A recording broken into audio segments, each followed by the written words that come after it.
My husband and I were both living and working in New York City in a teeny tiny apartment.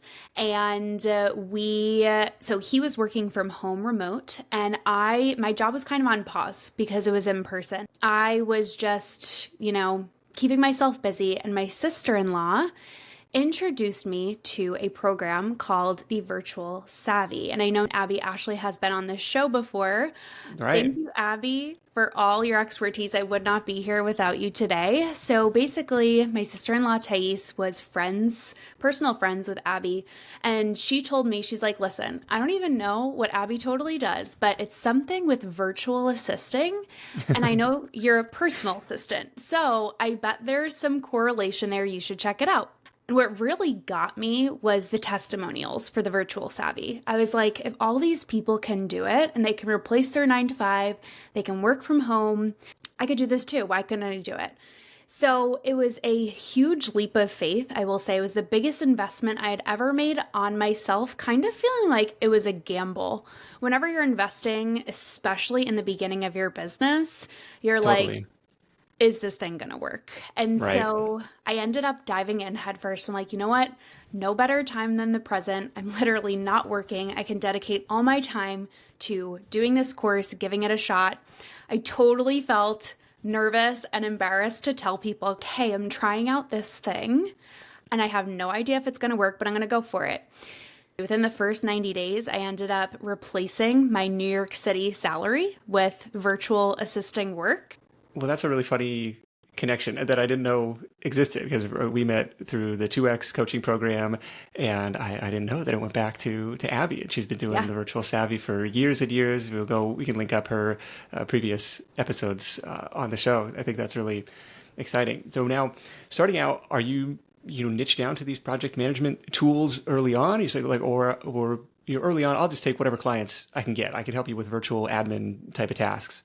Yeah, so I started in June of 2020, and I started everyone, as you get into the online business world, as you guys know, there are so many voices and opinions out there of you need to do this and you shouldn't do this. And so as I started diving deeper, everyone was saying niche down, niche down, niche down. And I was like, but I don't even know what I like to do yet. So Right. I took some time and I did a little bit of everything. So I was just a virtual assistant. I did admin, content creation, systems, all the things.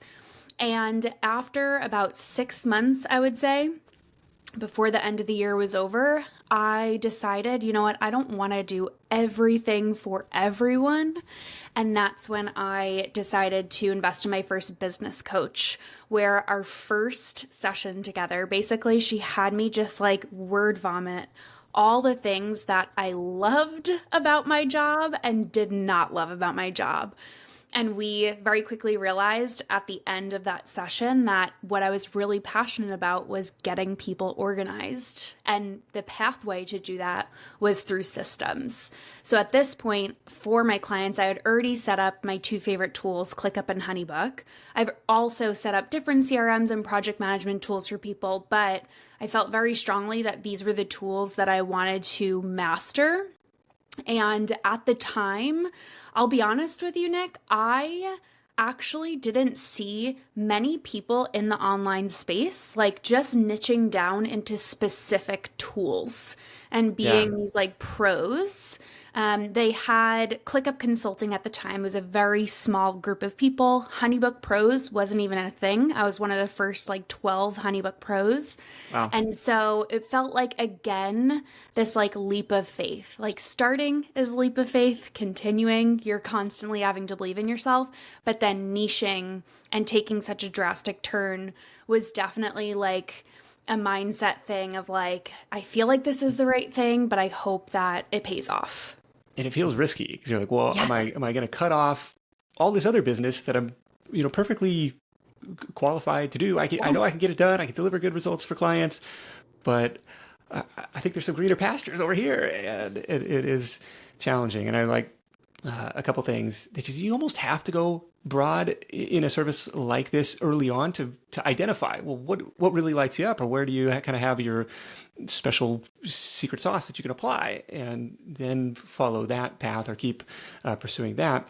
And then the other thing is being on the earlier side. You don't need to be bleeding edge, but if you can be one of the first 12 people to offer this, obviously these are up and come tools now, but maybe this was earlier days. And we saw same example with Paul Miners doing this with Asana and Pipedrive, in the world of software a generation ago, different iterations of these types of tools. But if you can be on the earlier side of that, start to create content around it, you can really carve out an interesting space for yourself.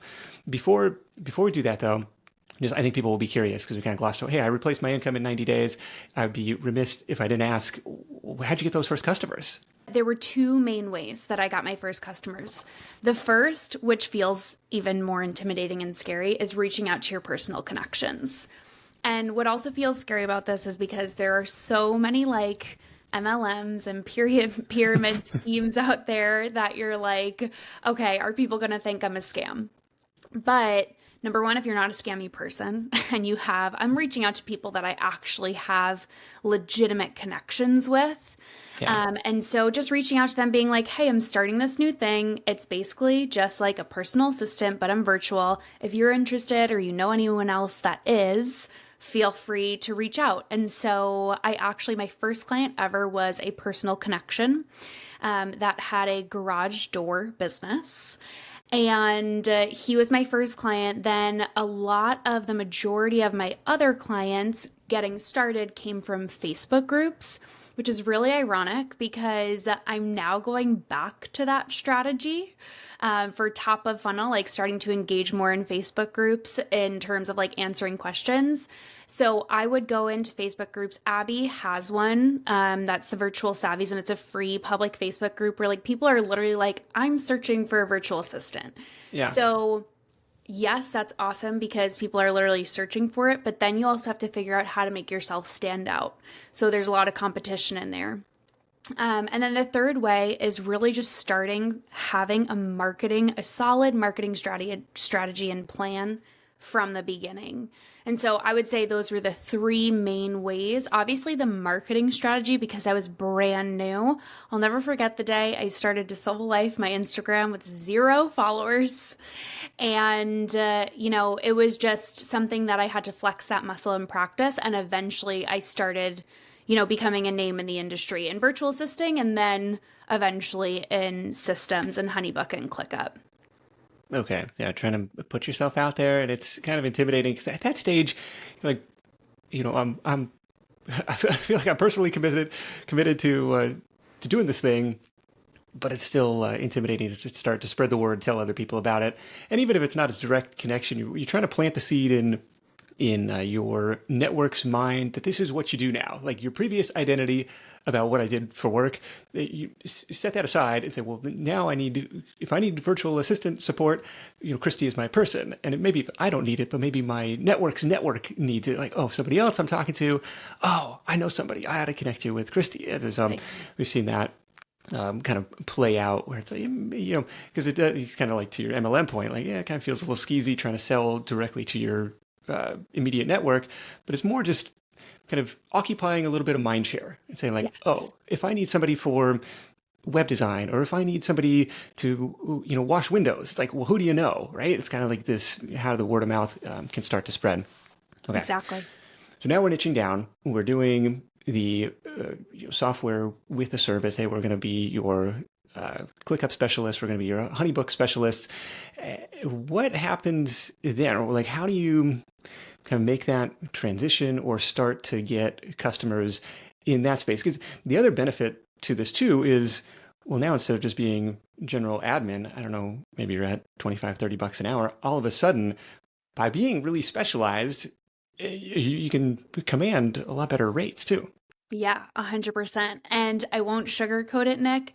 That transition, although I knew it was the right one, it felt like so difficult in the time because, like you mentioned before, like I had really good relationships with my current clients. So honestly felt like it was a breakup when I was telling them that I was moving in a different direction. Now, every single client, because they're amazing people, were so supportive of me and have sent so much business my way as well since that, Okay. transition. But there definitely was a dip in income as I was making that transition. Obviously, I look back now and the ROI is so much greater. And you're right, you can really expand your services and your offerings. And I know we'll get into that in a little bit about like where we are now and our different income streams. But aside from it being a mindset block of like, are people going to resonate with me now because they loved following my VA journey? But also then having that, a lot of people don't talk about the internal battle of when you transition and people still know you as an awesome VA and they're in your DMs being like, hey, I know you used to do this. I have a client who really needs it. Will you still do it? And when you're in that moment of being like, I don't want to say no, but also I'm trying to go in this new direction. Like Right, it's right. hard as a people pleaser, especially. It's really hard. And so I had to stand my ground and be like, no, this is the direction I'm going in. And so basically how I started was really just becoming a pro at these tools. And I started my rates a lot lower than other people may have been charging because I'm like, I'm not like a top tier expert yet, but I know that I know a Sure. lot more about these products than the people that I'm serving and these softwares than the people that I'm serving. And so I was still able to charge more technically hourly, except a lot of our stuff is flat rate now. Hmm. But for example, yeah, I'm making about 30 to 40 bucks an hour as a VA, where now I charge $300 an hour for a strategy session. Like, so crazy that jump. But now being an expert in this for 4 years, it's Yeah. really cool to see where we've been And able to go. yeah, that's worth pausing on. And, like that's the power of niching down and becoming an expert Yep. on the thing. Yep. So yeah, so I basically just started, with the power of social media. It's really cool how my background is in math and I was going to be a math teacher. And so I love educating. I'm very passionate about education. So basically on my marketing channels, I just started educating about these tools. I didn't have to go on and be like, buy my consulting services. Let me do a ClickUp build for you. All I had to do was start proving that I knew a lot about these softwares. And then people would trust me and be like, okay, I just learned 5 things from you by scrolling on your Instagram. Now, can you just do this thing for me? And so I started out with a lot of like solopreneurs and smaller businesses setting up their ClickUps, getting a lot of experience. And then eventually it just started getting to bigger and bigger and bigger agencies and companies. Yeah, this is maybe where there's almost a built-in demand because you open up Notion, you open up Asana, you open up ClickUp, and it's like I know this is going to be super powerful, but it's kind of like blank, and I don't Yes. know what to do. I don't know what to do with this. And so then you naturally go to YouTube or like, how to set this up for a content business, how to set this up Yep. for an agency business, and you might find educational content like Kristi's. So it sounds like that was the initial play there, where we'll Yeah. just kind of do tutorial demo type of content. Like, do you have an example of something that hit early on? Yeah, so actually, we decided to launch a YouTube channel, and that was a huge turning point for DL because YouTube is obviously long form video content, and people are extremely problem aware. Like, they're like, how do I do this with ClickUp? How do I do this with HoneyBook? And so, our Yeah. first YouTube video that ever took off, that's still one of our highest ranking, is 5 ClickUp dashboards that will change your business. Okay. Yeah. And so that one it was cool to see, like, because the first few videos were like, here's how we can help you. What's the difference between a CRM and a project management tool? Beginner's guide to HoneyBook and ClickUp, which those still do well as well. But then the more specific we started to get with it, like, okay, these 5 ClickUp dashboards that will change your business, even ones like specific ClickUp automations or how to create a content calendar in ClickUp or things like that. how to run your agency in HoneyBook. Those are things that perform really well because people are searching for that exact thing. Yeah, and once they find you, they say, well, shoot, this person is the answer to my exact search query. They're the answer to my prayers. And Yes. so they watch your thing, you build trust, and eventually they come and hire you. They say, well, you're kind of giving them the do-it-yourself version, but then maybe it's still complicated enough where you're like, maybe it's worthwhile to just hire Kristi and her team. Yep, 100%. And it's so funny. We get the majority of our leads from YouTube, and I will say, like, probably 80% of the time, people come on, they're like, oh my gosh, it's so nice to meet you. I've been subscribed to your channels for like 2 or 3 years, and they feel like they already know me, even though I have no idea who they are yet. It's funny because it's a huge thing in sales is that like know, like, and trust factor. And we Yeah. already solved that piece before we even ever get on a sales call. Yeah, you're showing your face, your voice. You build a lot of trust that Yeah. way. Deciding what type of content to make, any sort of like keyword research tools or search volume that goes into it. I'm just looking at like broad Google searches, 400,000 monthly searches for ClickUp, 60 or for ClickUp, and then 60,000 for HoneyBook. And so there's some decent like top level search volume, but then I imagine it kind of goes into that long tail for like how to run your agency in HoneyBook, like more specific type of searches. We actually really love VidIQ. We were using TubeBuddy for a while, and then we started getting into VidIQ. They have some really cool things with like AI, and their platform is a bit more robust, I feel. And so we look at our channel, and we do quarterly content planning. We do yearly at a high level, and then we do quarterly. And we try to do like themed content, like themed months. And now we're starting to get into like different series. And we'll look at what performed best on our channels or like what's ranking highest. Like, for example, our ClickUp dashboards video was ranking highest for like a long time. Our how to use HoneyBook and ClickUp like yearly videos, like in 2024, those always do really well as well. So we're like, okay, we'll always do those in the beginning of the year. But we'll look back at our previous content, what's highly ranking, knowing people want more of that. And then we'll really just start doing long tail keyword research in vidIQ, kind of going down a rabbit hole of like, okay, how are these ranking in terms of search volume and things like that?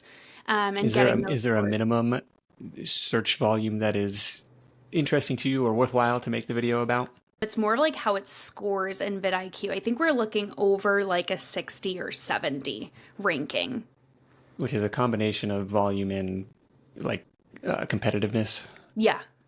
Yeah, Okay. exactly. And so we also, speaking of competitiveness, we'll definitely do competitor research as well because we have like a few competitors. We're very niche, but we absolutely have competitors.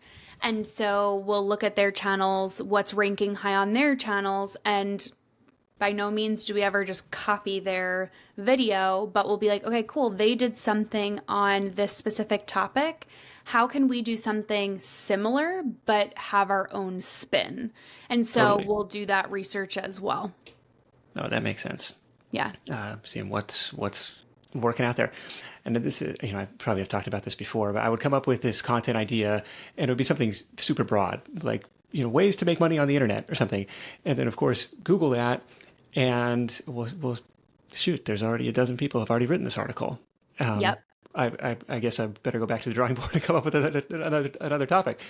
It's like, no. That's still viable. You can still get traffic and eyeballs and visitors and customers from this. You just have to put your own unique spin on it. You got to make something that's different and better than what's already out there. And that was a little bit of a shift here. It sounds like the same thing. Okay, we can look at the competitor channels. We can see what's working for them, and we say, okay, that, and just trying to reverse engineer that. Exactly. I've followed the same people doing like software review or tutorial type of videos, like for fill in the blanks. I was like, well, I don't use that tool, so I can't make that one, but I could do the same thing for this app or this software. Yep. It's like, here's the template that clearly worked, and kind of fill in the blanks in that case. Exactly. Exactly. We also will absolutely use AI. So like ChatGPT when we're content planning, we'll be like, we're working on a series for ClickUp for agencies. Help us grab some like highly SEO ranking topics for these videos. And then it'll spit out a bunch of things. Then we know our ideal client more than anyone. So we can guide it in the right direction, but we'll also just like use it to ideate and get inspiration from as well is super helpful. Do you feel the need to publish consistently, or is it like, look, we got this stuff out there, it's evergreen, we got a consistent lead flow, or do you have to keep kind of feeding the machine? Right now, we feel like it's pertinent to keep feeding the machine, just so we're like constantly ranking. I mean, we have some videos that are like upwards of like 40, 50,000 views. So those are still bringing in us like warm leads and like hot traffic. Yeah. But what we're seeing now is that we niched into systems and HoneyBook and ClickUp, but we're actually niching a little bit further in the recent months into 7 to 8 figure agencies. So we have a lot of really good content out there that's serving the broad, audience of people looking for ClickUp and HoneyBook, how to get started, things like that. But now we really want to start focusing our content on 7 to 8 figure agencies and where they're having their specific troubles and hurdles in their business. Yeah. And then relating it to, okay, you're having this issue. Then how do we solve that with HoneyBook, with ClickUp? And so I think that's where we could still be getting leads from YouTube, even if we stopped our content right now, our content machine. But I think we want to start tailoring it more to the ideal client that we want to bring in. And Gotcha. so we want to start feeding that machine. Yeah, it would be the existing content will still get you business, but it's not necessarily the client base or the target customer that you want to be going after going forward, if I'm hearing that right. Exactly. Okay. And that's something we've even been working with our marketing agency that we've been partnered with for like over 3 years is she's like, okay, now that we're, serving this new market and this new ideal client, we have to go deeper. Like we have a lot of really good, like broad topics on our YouTube, but now it's time to like dive deeper into it, start using more strategies and more verbiage that those agencies will know exactly and what they want. Like even in terms of marketing, instead of being like, elevate your client experience with HoneyBook, it'll be like increase your sales conversion from 30 to 55% by optimizing your client flow in HoneyBook. A lot more, specific, which I feel like agencies will relate to that content more. Yeah, well, and now you've got the case studies and testimonials to prove it too. So Exactly. Look, here's what we're able to do. Exactly. A couple things that I wanted to highlight there. Hey, the best performing videos, 40 to 50,000 views. We did an episode on like YouTube automation and AI. It's like you really had to hit the viral lottery, whereas like hundreds of thousands or millions of views to make this pay for itself. And the whole model was like, I recognize that a lot of these aren't going to hit, but the one or two that does, it's going to, pay for all the production costs on everything else, and it's still going to turn a profit. Like you don't need to go viral in this case because the traffic is so well qualified. Nobody's going to watch, how to run your agency in HoneyBook if they're not trying to figure out how to run their agency in HoneyBook. It's like it's a completely different YouTube ballgame where 100%. Very, very well qualified viewership. The second thing that stood out was, okay, well, now we want to niche down to these 7, 8 figure agencies. Obviously they're bringing in tons of revenue, so they have more, hopefully, disposable income to spend on a service like DaSilva Life. And also, as you get better at serving those clients, like the same issues and problems probably crop up over and over again. So it almost, I imagine it becomes faster to deliver the service than it would if you're serving, every type of different business customer or small business solopreneur type of person. So it's like, not only can you command better rates, but you can deliver it faster. So the margins improve. But I want to talk about this transition or any specific scripting or language that you found effective to transition from viewer to customer. Like, hey, we just helped you learn how to do this. If you want to set up a free consulting call? Like what's the progression from a viewer to a lead to a prospect to a customer? We have a lot of different offers in our offer suite. We have our, one-on-one consulting services, which is obviously like the highest top tier, all the way down to, courses. Then we have products and templates, and then we have like freebies and on-demand webinars, things like that. So what we have been doing in the past, and I'll be honest about what we're kind of testing and trialing now, is we were told that we should always have like kind of this YouTube like North Star of a call to action. Like every video, you're sending them towards a specific call to action. So for a while, we were always just promoting our on-demand webinar, because then through that, the evergreen funnel, then we could be funneling them down to our courses. But now with this new ITA, we're really just focusing more on that call to action, being like, okay, so I hope that video was helpful and you learned a little bit about how to manage your employees and freelancers in ClickUp. We've helped hundreds of agencies do this and optimize their agency operations. So if you're ready to do that, let's grab a call and talk about how we can help you. And so it's more so like opening the door. And then in our description, we have like, contact us here to work one-on-one. And then we also have like free resources and things to get them on our email list as well. So we're pointing them to the description so that if they're ready to like book a call with us, they can. But we definitely want to get them opted into our free resources as well to get them on our list and continue to nurture them. Okay, so one quick definition. ITA is ideal target audience. Yep.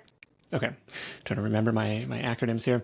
Yep. Okay. So initially it was like, hey, let's go check out this evergreen webinar and, follow whatever, choose your own, webinar structure that leads to clients and sales. But now there's a shift to, maybe our ideal target audience doesn't want to watch an hour-long webinar. They just want to get cut to the chase. Like, can you help me or not?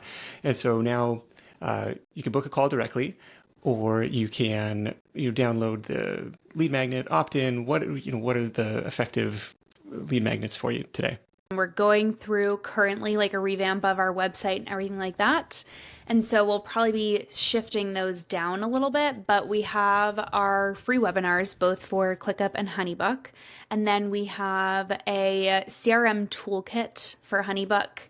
And then we have the ClickUp 101 guide and our simple ClickUp system, which is a free ClickUp template. So over time, since we've had these freebies out for a while, I think our ClickUp 101 guide is still the highest ranking, but our simple ClickUp system, because it's a free template, is definitely probably getting the most traction on a monthly basis. Okay. But it sounds like, if they're, a $1 million or $10 million agency, the simple system, it may not be applicable. It may 100%, yeah. So that's where this new niche and target audience we're going towards, we really have to evaluate everything and be like, okay, maybe they don't need that. Maybe they need like a team handbook or something different that's like pointing them in the direction of ClickUp. And the whole thing is with this, it gets very strategic because we don't want to overwhelm them. But their systems, what we've figured is simple systems are great for smaller businesses, solopreneurs, etc. But agencies, these like 7 to 8 figure agencies, they need something that's robust but easy to use. And so that's a very fine line that we're walking of like, how do we not overwhelm them with you could do this and you can do this and you can do this, and be like, but we'll guide you in the direction. It shouldn't feel hard. It should be easy to adopt. Do you find that customers are coming in with a project management system or a CRM like already in place? Like, are they already using these tools and they're like, there's got to be a better way? Or are they like, help us get organized? The business is growing so fast. We got to figure out a better systemized way to manage everything? About 75% of our clients are already on the system. So they're on HoneyBook, on ClickUp. They come to us and they say, Okay. my systems are now the bottleneck. I know that I want to grow and scale this company, but the systems are going to break. A lot of people too are like, they haven't broken yet, but they're going to soon as we continue to expand. So can you help us make them scalable? And then about 25% of people come in and they say, we're doing everything on Google Sheets or email or Slack or whatever it is, and we're ready to commit to ClickUp or HoneyBook, and we want a pro to help us set it up in the right way so we're not fumbling our way through it. Got it. Okay, so in the case of the lead magnet freebies, the ClickUp 101 guide, the simple templates, what does the email sequence look like after somebody opts in for that? Yeah, so then we'll put them through our welcome email sequence, which basically introduces them to our offers and our stack of services. So I think it's about 6 or 7 emails. It goes through, who we are as DaSilva Life.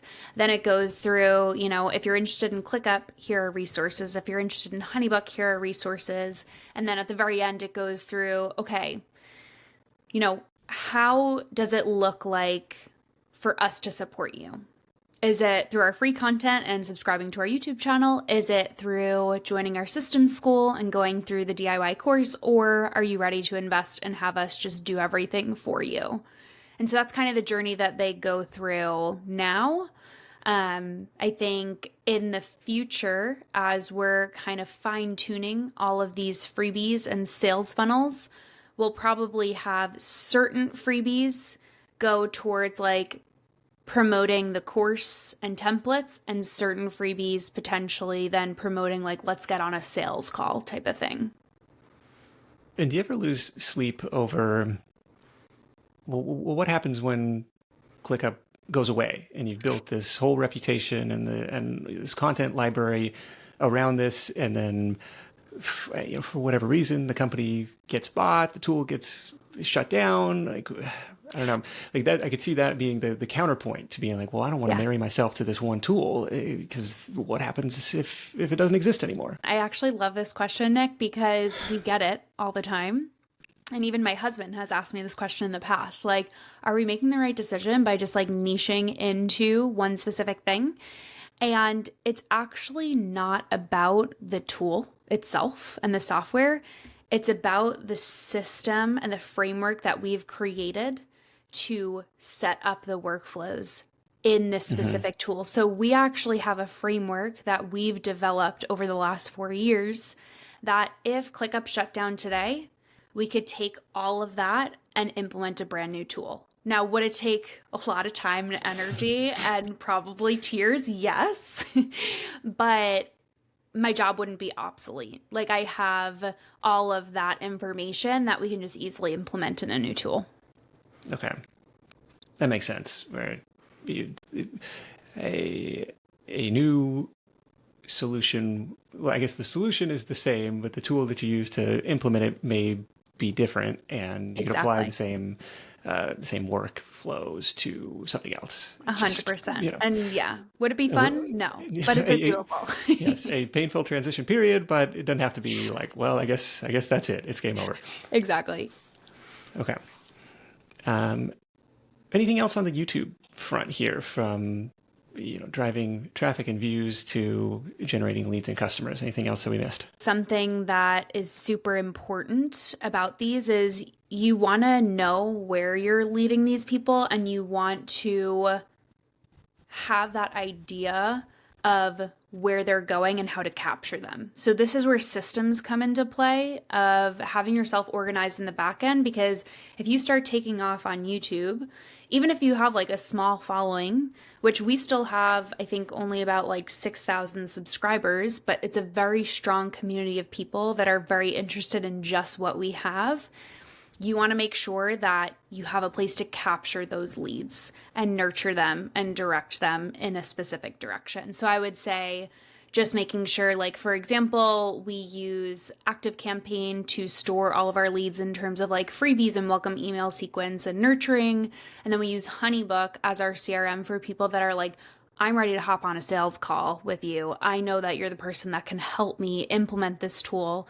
And so then we have a place for them to go, book a call, submit their information. So I think that's a huge key piece is like a lot of people, when you're just getting started with a new marketing channel, you're so focused on what does that process look like and how am I going to make that content and go viral and do all these things. But you want to make sure that your back end is actually set up to gather those contacts, nurture them, and then handle that growth when it comes. Right. Because you don't need to go viral. If you get 100 well-qualified people watching this thing, a certain percentage of these people are going to reach out. But having that consistent call to action and having something in place to, to guide those prospects into being customers, I think has got to be thought through. Like, this is a weak point of mine. Like, I like making YouTube videos. I like making that content, but at the end of the video, it's like, subscribe for more money making ideas. Like, there's not a really concerted effort. Like, go check out the Evergreen webinar on how to 10x your side hustle or something.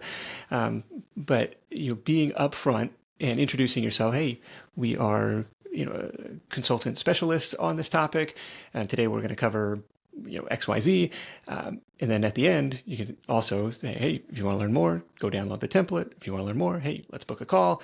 Like, just being consistent, whatever the stat is. People need to be hitting the head with the same message 5, 6, 7 times before they're like, I should really take them up on that and, go one step deeper. You always want to have a call to action. On top of being like and subscribe, put on your alerts, like 100%. We say that like 2 to 3 times a video. But on top of that, at the very end, it's like, what are their next steps? People need to be guided in the right direction. And so even if that is if you want help implementing this in a custom way and you're ready to XYZ, the link to book a call with us is in the description. Gotcha. And that goes through HoneyBook to schedule that stuff? Yep. Okay. You mentioned going back to the Facebook well for potential clients. This is like groups of business owners. This is groups specific to these software tools. What's going on there? Yeah. So right now it's specific to the software tools. So what we just started implementing again is going back into the ClickUppers Facebook group and going and just answering people's questions. No call to action, like, hey, book a call with me. It's literally just me going in there. I'm looking at their question. I'm creating a 60-second Loom video that solves their problem, and they're getting to know me as that person solving their problem. And so, we literally just started this last week again, and we've already had 2 people reach out and be like, hey, can I grab a one-on-one call with you? Do you do this like in a custom way? And it's crazy to see how it works, where if you go in with the mindset of like, I'm just going to go help people and build that connection with them, you see that return right away. And it's interesting because it's like, yes, I'm answering this one person's question, and it feels like it's really worthwhile to take the time to do that. But everybody else in the group has the same access, the ability to see that answer. And it's like, it seems like it's one-to-one, but it's really one-to-many. And even 100%. If it's not the original poster that ends up reaching out, it's like, hey, I saw your answer, So I think that one, it's potentially more scalable than it initially seems. And that is actually what happened with one of the 2 people that reached out. Someone messaged me. I had a message request, and they were like, hey, I saw your Loom video in the ClickUppers group. Do you do this in a custom way? We're looking for someone to optimize our ClickUp. This person was not the person that asked that question, and they just watched my Loom video. And the thing is, too, is what I found in the ClickUppers group, giving away my little secret here, is I went in there and realized that everyone, you can absolutely see people promoting their services, which people should be.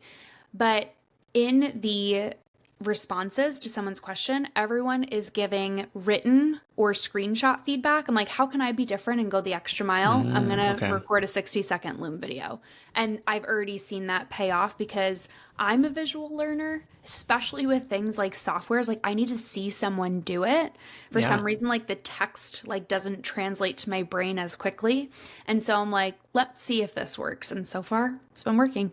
So far, so good. Yeah. All right. So we've got YouTube, we've got the Facebook, and then you mentioned Instagram as well. It looks like we're a little over 5,000 followers on Instagram. And so this is interesting where, I think of Instagram as like, pretty pictures or kind of like a day in the life type of stuff, but it's like similar educational content over here. What's going on? What's working over there? Yeah, so we have been doing Instagram since day one, all the way back from the VA days, and it still really works for us. So Instagram, I feel like, is one of the tools that, to be honest, is the hardest to scale because I feel like they're always changing the algorithm and like, oh, you need to post reels. Then everyone starts posting reels and they're like, actually, we're doing carousels again, like post carousels. And so you have to kind of be in with the trends, but also at the same time, like if you do something that you're known for, you can keep doing that and just like it's going to work. And so with Instagram, what we've been doing is just, obviously educating and doing reels and carousels on different features of ClickUp and HoneyBook. And as I mentioned, going more into the agency route as well. But then we also have, fun things that shows my personality, our team's personality, and goes through our personal journey of scaling our agency as well. So I think that will also really resonate with our ideal client of like, we've been able to scale our agency, and here's how we run our agency with these systems, and here's how you can do it too. Okay, got it. Yeah, we got an example. 4 things to automate in ClickUp is the carousel post, and there's no call to action in the graphics themselves. The call to action is in the caption. It's in the description. You can drop a comment below or shoot me a DM if you're ready to take your efficiency to the next level. Let's chat about how we can make ClickUp work harder for you. Exactly. And so, for anybody who comments, is there like a manual outreach? Somebody on your team is, trying to engage with these people? What does that look like? Yeah, so most of our call to actions for Instagram are using ManyChat, which is like amazing. I love this tool where you can comment a keyword and then it can reply back. So that definitely boosts the engagement on our Instagram. So at least once a week, we'll have the carousel or caption or whatever say, comment teamwork, and we'll send you this week's YouTube video. So then ManyChat will go ahead and be like, thanks for commenting teamwork. If you want to dive deeper into this topic, here's this week's YouTube video, and it'll send them to them via DM. Got it. So that's for ManyChat, but definitely when there are ones that are like, if you're ready to take it to the next level, they'll comment, and then I'll reach out and then be like, hey, what are you struggling with? Let's chat about it. How can we help you? Tell me a little bit more about your company. So I would say probably 90% of the call to actions are responded through ManyChat automatically. Okay. And then after that, the other 10% would be me manually. And then another thing I'm considering with ManyChat too is having kind of like a follow-up sequence, maybe like a couple days later, like, hey, did you check out the resource? Do you have any questions? And then kind of opening up that conversation again. Got it. Yeah, that's a cool way to do it without having to go in and reply to everybody manually. Yeah.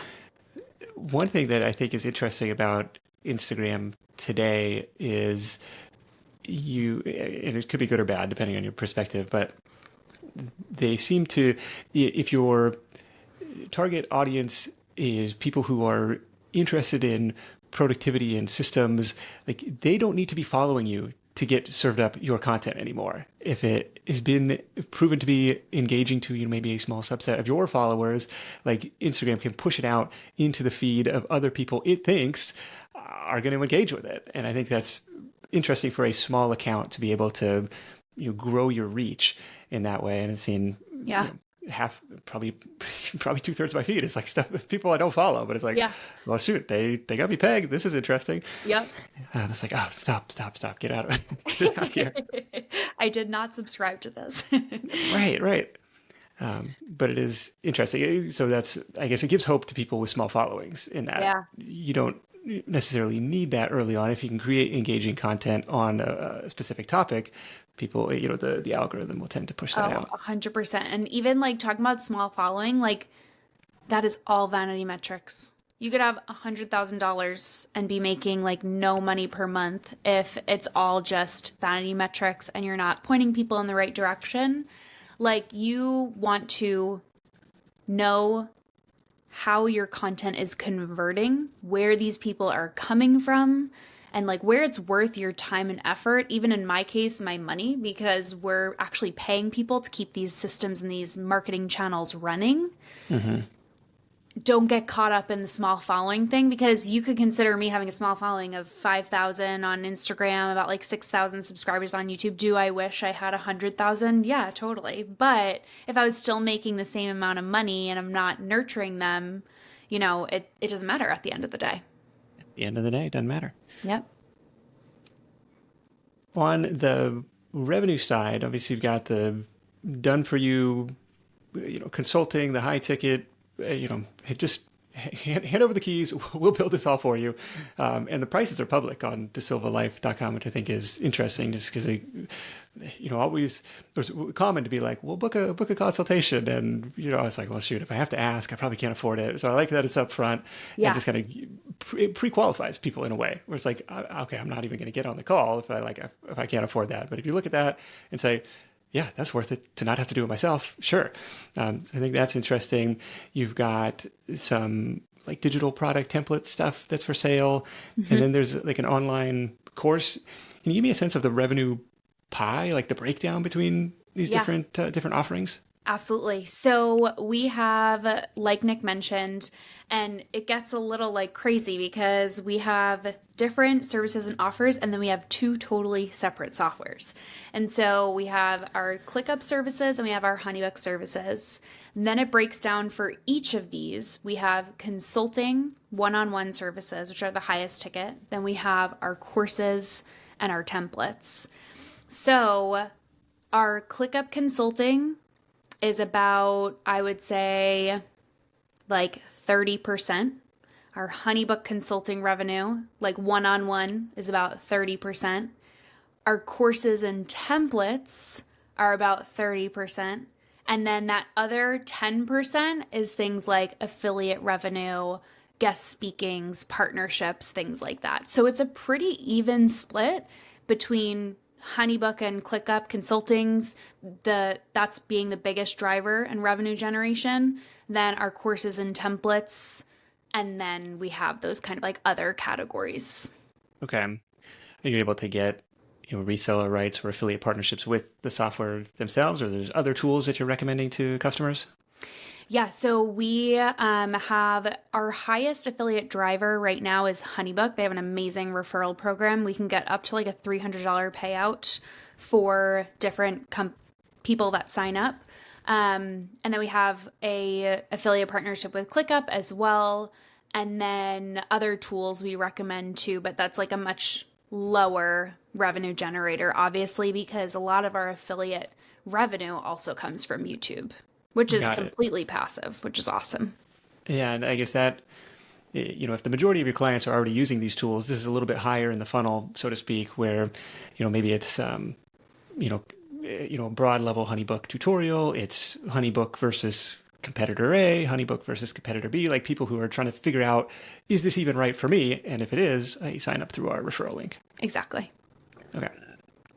What's a day in the life? Like, it sounds like a lot of one-on-one consulting, a lot of client relationships. You mentioned having a team. Like, how much is it you doing this stuff?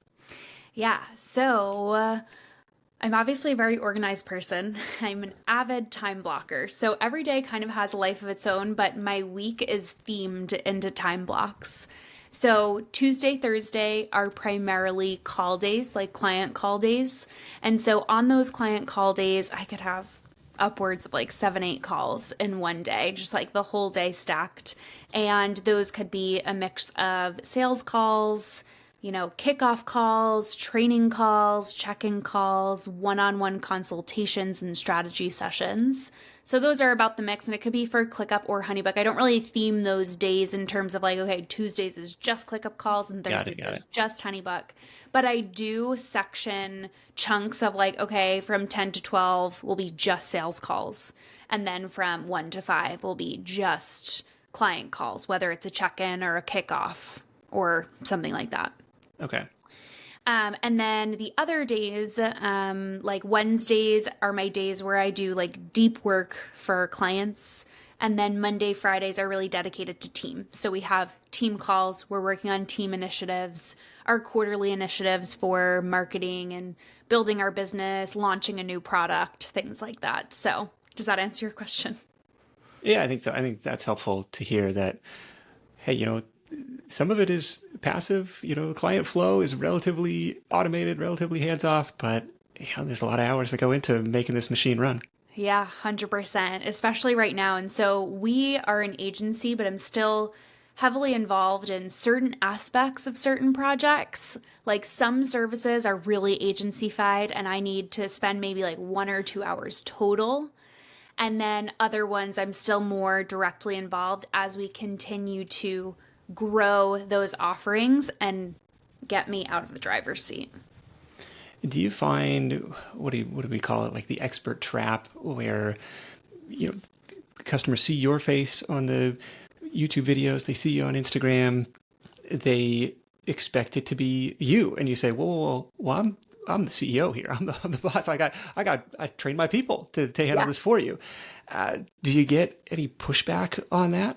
Oh, all the time. So not really from current clients and now let me say this too. For the HoneyBook side, it was really easy to agencyfy and streamline that service because I'm not an expert copywriter. I'm not an expert designer. And those are two huge things that come into these HoneyBook and client flow builds. Okay. So immediately when I brought in the team on that and we kind of made that agency streamlined, it was really easy to sell that because I'm like, listen, I'm going to do the strategy and map out your client flow. Then we have an amazing team behind us that's going to do the rest and make it all come to life. And they're like, awesome, cool. So I was immediately able to actually deliver a better product after making that service agency-fied. Now, the ClickUp one is a little bit harder because it's so technical. It's like my brainchild in a way. But again, that really comes down to our clients, they think they want me, but they want my brain. They want my framework. And so that's what we translate to our clients. And as long as you translate that from the beginning of like, I'm still involved in this project right now anyway. I'm still involved in this project and we're going to take care of you, but here are the other two key players in this. And then you start having them answering questions and serving the clients. They all of a sudden are like, okay, everyone can help me here. Doesn't matter who's helping me. I know I'm going to get helped. Yeah, that makes sense. I mean, from the business owner standpoint, of course it makes sense. But from the client perspective, it's like, whoa. I thought I was working with Kristi, and so it's trying to make 100%. trying to get yourself out of certain roles to create more content, to think higher level strategy, to do all this other stuff. Yep, exactly. And so that's something that we get asked that on sales calls all the time. They're like, okay, so who am I going to be working with? Is it you? And I'm like, I will be lead in the project, but you'll also be working with our amazing team, and I'll name them and talk about their roles. So right now, yes, I'll give them that comfort of I'm still involved. Eventually I won't be, but again, it shouldn't be an issue because it's going to be like, we've created this framework that works for hundreds of agencies. Now we're just giving you the key. And especially if you're serving agency clients, they got to understand, hey, this isn't a solo operation either. Yeah. Yep. Well, it's DaSilvaLife.com. We'll link up the YouTube channel as well. We'll link up Instagram as well. What's next for you? Where do you want to take this thing?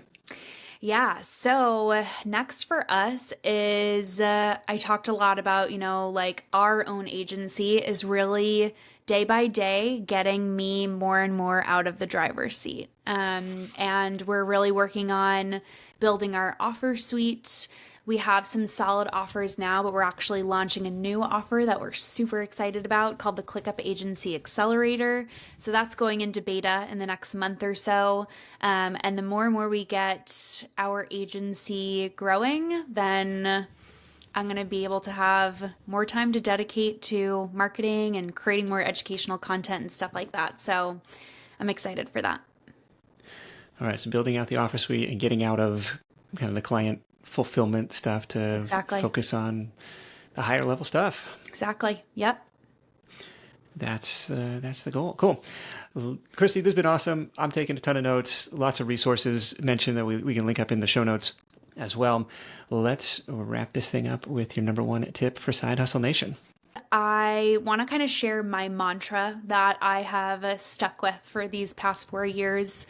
It was in the beginning of taking that initial leap, and then I carry this through with me on the hard days, on the good days, you know, in these pivotal moments of feeling like, oh my gosh, how am I going to get through this exact barrier in front of me? You always think like, well, what if it doesn't work? Well, you know, I gotten to this point, but what if I can't go any farther? But I've been able to reframe that. And every time I think, what if it doesn't work? I then think, but what if it does?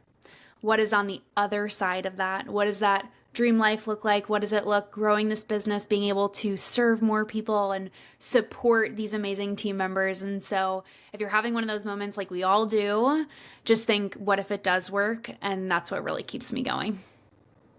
And the important addition to that, because I love that we tend to focus a lot on the failure side. Well, what if it doesn't work? Like, am I going to have to, go sleep on a friend's couch? Am I going to have to go get another job? What if it doesn't work? Like, it's natural to focus on like the downside. Right? If you minimize that downside risk, you're like, okay, worst case scenario is not going to be life threatening.